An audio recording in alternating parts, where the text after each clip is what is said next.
Salam sejahtera para pecinta catur. Di video kali ini kita akan membahas tentang pembukaan catur gambit menteri yang diterima. Semoga video ini bisa menjadi panduan bagi para pecinta catur dimanapun Anda berada. Oke, langsung saja kita mulai. Gambit menteri. Diawali dengan pion D4.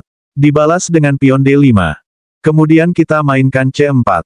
Inilah yang dinamakan gambit menteri. Lawan bisa saja menerima gambit, atau bisa juga menolaknya. Kalau lawan menerima gambit, maka, kita naikkan saja pion E4. Untuk membuka jalur gajah kita. Jika lawan menaikkan pion B5. Untuk membantu pion C4. Maka, adu saja pion kita di A4. Lawan menambah bantuan pionnya di C6. Makan saja pion B5. Pion makan pion. Dorong lagi pion B3. Jikalau gajah ke A6. Makan saja pion C4 dengan pion. Jika pion makan pion, tukar saja benteng dengan gajah. Kuda makan benteng. Maka menteri skak di A4. Menteri menutupnya, maka makan saja kuda yang gratis itu. Kalau menteri berani memakan pion kita di D4, maka, adukan saja menteri dengan cara makan pion di C4. Di sini tujuan kita adalah kalau menteri tidak mau kita adu, dan memainkan benteng ke D8. Kita skak saja rajanya, di C6. Jika benteng menutupnya, kita skak lagi di C8. Cuman ada satu cara, yaitu menutupnya dengan benteng. Kemudian skak saja dengan gajah. Di sini menteri lawan terpaksa menutupnya. Kita jangan takut, makan saja menterinya dengan gajah. Maka disitulah terjadi skakmat yang indah. Pembukaan gambit menteri selalu wajib kita awali dengan pion D4, jangan lupa. Lawan membalasnya dengan pion D5. Korbankan saja satu pion di C4 untuk dimakan lawan biar kenyang karena nanti lawan akan kita sembelih, hahaha. Pion makan pion karena lawan berpikir tidak ada yang menjaganya. Setelah ini bawakan saja kuda ke F3 terlebih dahulu. Kalau lawan membalasnya dengan melompat kudanya ke F6. Dorong saja pion ke E3. Untuk memberi dukungan pada pion sentral sambil diam-diam kita telah membuka jalur gajah untuk mengancam pion lawan di C4. Kalau lawan mendorong pion ke E6 untuk membuka jalur gajahnya juga, maka makan saja pionnya dengan gajah di C4. Kalau lawan mengajak pertukaran pion di C5 jangan memakannya. Langsung saja rokade pendek terlebih dahulu untuk mengamankan raja kita. Di sini biasanya lawan akan mendorong pion A6 untuk persiapan langkah pion selanjutnya mengusir gajah kita. Maka dorong saja pion kita di A4 untuk memberi dukungan kepada gajah nantinya. Kalau lawan memainkan kuda ke C6 naikkan menteri ke E2. Kalau lawan memainkan menterinya ke C7. Bawakan benteng ke D1. Kalau lawan membawakan gajah ke D6 maka makan saja pion di C5 untuk membuka jalur benteng kita.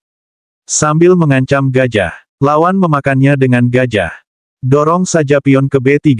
Kalau lawan memilih rokade, naikkan saja gajah ke B2 untuk mengancam kuda di F6. Di sini lawan mendorong pion untuk menutup ancaman kepada kudanya. Naikkan saja kuda kita ke C3. Kalau lawan mendorong lagi pionnya ke E4 untuk mengancam kuda kita. Lompat saja kuda ke G5. Kalau lawan membawa gajahnya ke D6 untuk menakut-nakuti raja kita ke H2. Ancam saja menterinya dengan kuda di D5. Kalau kuda memakan kuda, balas saja dengan benteng makan kuda. Di sini lawan pasti akan memakan pion kita dengan gajah sambil skak. Geser saja raja ke H1 maka raja kita akan aman, sambil mengancam gajah. Kalau gajah berpindah ke E5, naikkan saja menteri ke H5 untuk mengancam skakmat di H7. Biasanya lawan akan membawa gajahnya ke F5 untuk menjaga petak H7 dari ancaman menteri kita. Maka makan saja pion di F7 dengan kuda. Lawan akan membalasnya dengan benteng makan kuda. Di sini kita jangan takut makan saja gajah dengan menteri di F5. Kalau lawan berani memakan menteri kita dengan benteng, maka disinilah kesalahan terbesar lawan yang tidak dia sadari. Langsung saja bawakan benteng ke D8 double check, dan skakmat yang tidak terhindarkan lagi, boom. Gambit menteri, kali ini kita juga mengawalinya dengan pion D4. Lawan juga mendorong pion E5. Kasih saja satu pion gratis di C4. Maka lawan akan memakannya karena dia pikir tidak ada penjagaan. Dia tidak tahu padahal itu sengaja kita korbankan, hahaha. Pion makan pion kita di C4. Inilah dinamakan gambit menteri diterima. Dalam hal ini kita jangan takut sudah kehilangan satu pion. Dorong saja pion ke E4. Untuk menguasai sentral terlebih dahulu, sambil diam-diam kita telah membuka jalur gajah kita untuk mengambil pion lawan. Mengembalikan pion kita yang telah hilang dimakan lawan tadinya. Kalau lawan mendorong pion F5, jangan makan, tapi dorong saja pion ke E5. Kalau lawan membawa gajahnya ke E6 untuk menjaga pionnya di C4, maka lompat saja kuda ke C3 terlebih dahulu. Jika lawan mendorong pion ke C3 untuk membuka jalur menterinya, maka naikkan saja menteri kita ke F3. Biasanya di sini lawan akan mendorong pion ke G6. Lompat saja kuda kita ke H3. Kalau lawan membawa gajahnya ke D5 untuk mengancam menteri kita, makan saja gajah itu dengan kuda. Lawan akan membalasnya dengan pion makan kuda. Kemudian lompat saja kuda ke F4. Kalau lawan membawa menterinya ke A5, skak, maka tutup saja dengan gajah sambil mengancam menteri lawan. Di sini biasanya menteri lawan akan berpindah ke B6 untuk mengincar dua pion kita yang tidak ada penjagaan. Jangan pedulikan, abaikan saja. Langsung makan saja pion yang ada di D5 dengan menteri. Kalau menteri lawan memakan pion kita di B2 sambil mengancam benteng, jangan panik, ini adalah salah satu jebakan kita, makan saja pion C4 dengan gajah terlebih dahulu. Kalau lawan berani memakan benteng maka malapetaka telah menantinya, hahaha. Iya benar saja, menteri makan benteng. Sambil mengancam raja kita, skak. Maka geser saja selangkah naik ke E2, setelah ini raja kita akan aman sentosa. Dalam hal ini sebenarnya raja lawan dalam bahaya besar. Dan menteri lawan tidak mungkin membantunya karena dia masih terperangkap dalam kawasan kita dan belum menemukan jalan untuk pulang, hahaha. Kalau menteri makan benteng di H1, inilah detik-detik tamatnya riwayat lawan di tangan kita, hahaha. Maka langsung saja kita skak dengan menteri di F7. Lawan bisa berpindah ke D7 atau ke D8. Kalau lawan geser ke D7, dorong saja pion terlebih dahulu, skak. Maka raja akan berpindah ke C7. Lompat saja kuda ke D5, skak. Raja bergeser lagi ke C6. Maka skak saja dengan menteri ke E8. Di sini lawan akan bergeser ke D7 karena itu jalan yang paling baik. Maka bawakan saja gajah ke F4, skak. Raja makan pion. Setelah itu lompat saja kuda ke F6 sambil skak dengan gajah. Ini akan memaksa raja memakan kuda karena itu jalan satu-satunya bagi raja lawan. Maka akhiri saja permainan dengan membawa menteri ke F7, skak mat. Seperti biasa gambit menteri diawali dengan pion D4. Dibalas dengan pion D5. Dan kita mengorbankan pion C4 lawan menerimanya dengan pion makan pion di C4. Di sini kita dorong pion ke E3 membantu pion sentral sambil membuka lajur gajah mengancam pion. Kalau lawan mencoba membantu dengan mendorong pion B5, maka dorong saja pion K4 mengajak pertukaran pion. Kalau lawan mengabaikan dan memilih membawa gajahnya ke D7 untuk menjaga pionnya, maka makan saja pion dengan pion. Lawan akan membalasnya dengan gajah makan pion. Setelah ini lompat saja kuda ke C3 untuk mengancam gajah. Gajah akan mundur ke A6. Dia tidak takut dimakan benteng karena berpikir ada kuda menjaganya. Maka naikkan saja menteri ke F3 untuk mengancam benteng di A8. Maka di sini salah satu perwiranya akan hilang.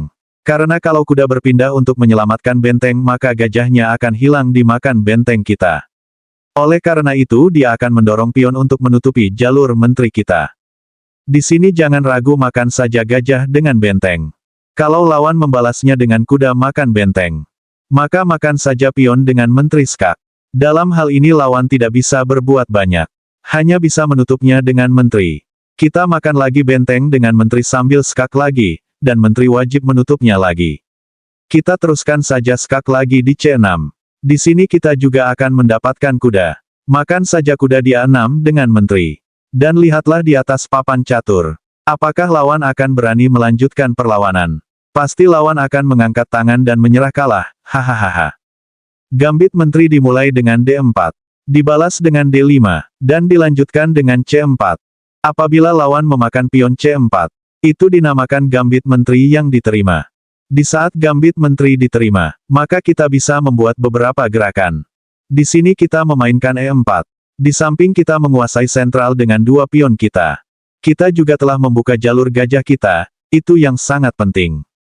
Kalau lawan mendorong pion E5, untuk merusak pion sentral kita, maka jangan pedulikan, lompat saja kuda ke F3, untuk mengeluarkan perwira kita terlebih dahulu sambil membantu pion tengah kita.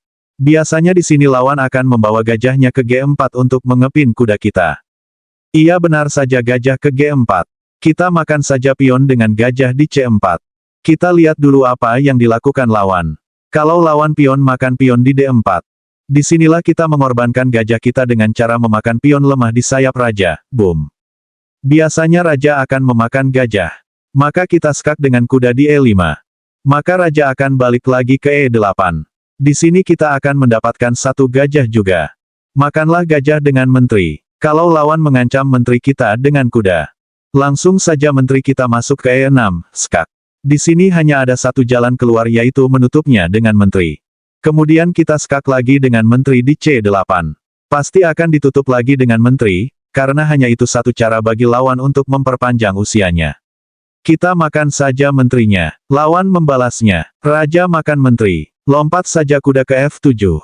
Royal 4, di sini kita untung mendapatkan benteng lawan. Raja bergeser ke E8. Makan saja benteng yang ada di H8. Lihatlah di papan catur. Mungkin lawan akan berpikir 7 kali untuk melanjutkan permainan. Karena udah babak belur sedemikian rupa, hahaha.